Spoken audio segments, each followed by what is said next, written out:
Thaís, 5 de setembro é comemorado o Dia da Amazônia. O objetivo é chamar a atenção da população para um bioma que inclui a maior floresta tropical do planeta.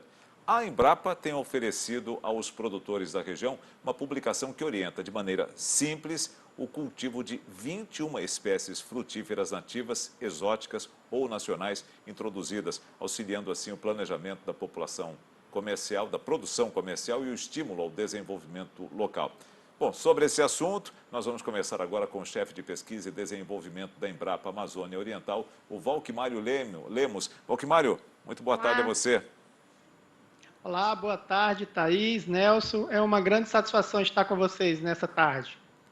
Bom, vamos começar então falando sobre exatamente o Dia da Amazônia, né? Eu falei aqui que esse bioma é a maior floresta tropical do planeta. Fala um pouquinho mais dela para a gente.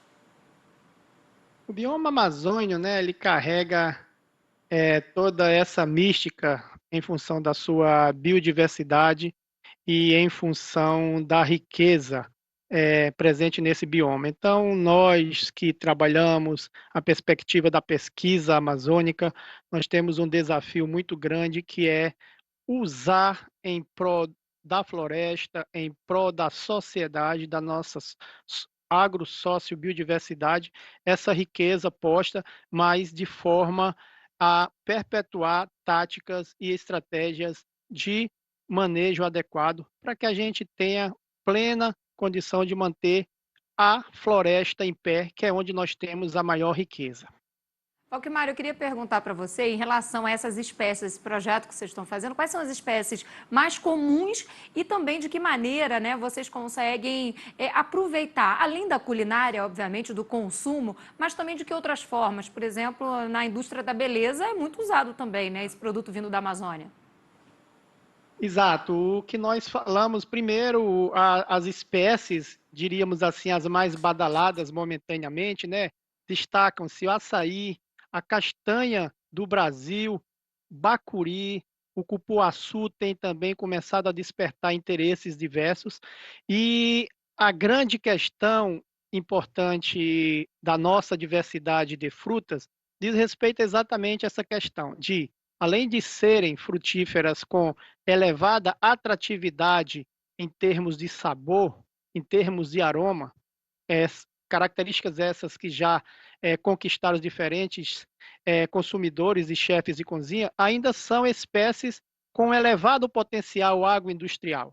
As nossas equipes, em conjunto com outras unidades da Embrapa, já vem desenvolvendo uma série de tecnologias para o uso dos produtos oriundos a partir dessa diversidade. Eu posso citar barrinhas de cereal com sabores e aromas de frutas nativas da Amazônia, temos também extrusados, temos a questão de, mais recentemente, de trabalhar tecnologia de desidratação de fruta, que é um atrativo para o mercado internacional, e nós completamos o grande potencial dessa diversidade de fruta, em particular relacionada aos ativos que delas podem fazer parte, como muito bem comentados por você, Thaís. São espécies que podem gerar uma série de ativos, destacando entre eles, como você muito bem pontuou, produtos para fármacos, bioativos diversos e muito utilizado a questão da parte de cosmética. Nós temos grandes empresas com várias linhas completas a partir dessa biodiversidade das nossas fruteiras. Eu lembro de quando houve a Eco 92 no Brasil, exatamente o tema Amazônia, essa biodiversidade que a Amazônia tem de produzir, de ter toda essa carga de produção, foi um dos temas muito levantados ali e que causou muitas discussões, exatamente porque é um bioma que está dentro, não só dentro do Brasil, mas tem ali partes também em outros países que fazem fronteira com o Brasil. Como é que a gente pode usar a floresta sem derrubá-la? Esse é o grande desafio nosso. Estamos mais do que nunca empenhados em trabalhar o que nós temos chamado de economia da floresta em pé, onde nós podemos utilizar comprovadamente toda essa riqueza sem a necessidade de ter processos de devastação ou de desmatamentos, né? Que é o que muitas vezes chama a atenção negativamente da Amazônia, além das fronteiras brasileiras.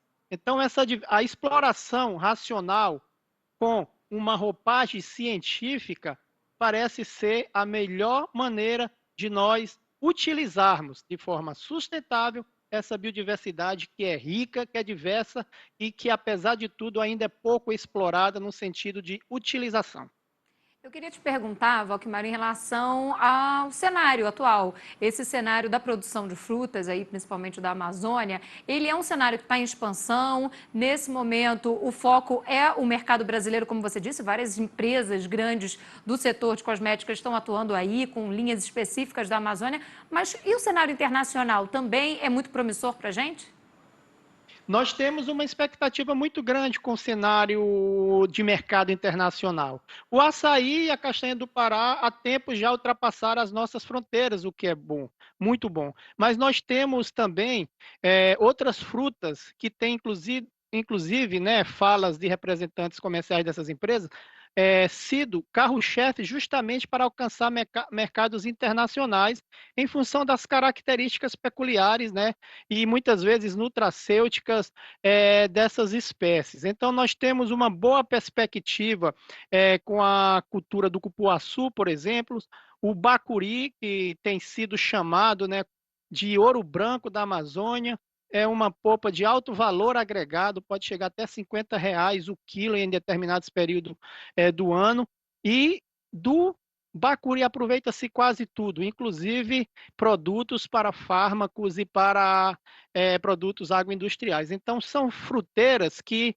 a gente trabalha com a perspectiva, naturalmente, de expandir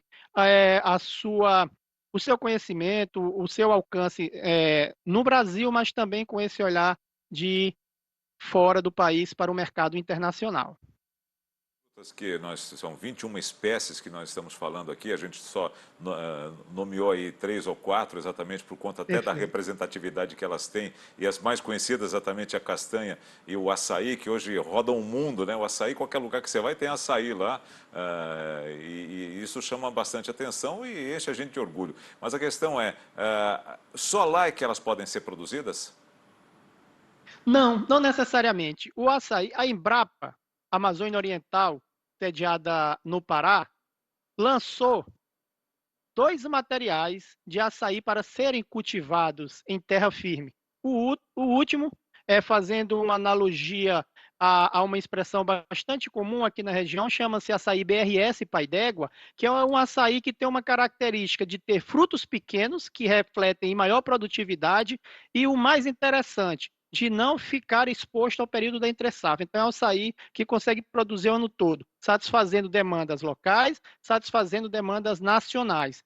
E te respondendo, como são materiais melhorados para terra firme que necessita de irrigação, outros estados brasileiros já começam a ter plantios de açaí, por exemplo, em terra firme. Estados do Nordeste e alguns estados do Sudeste já tendo os primeiros plantios.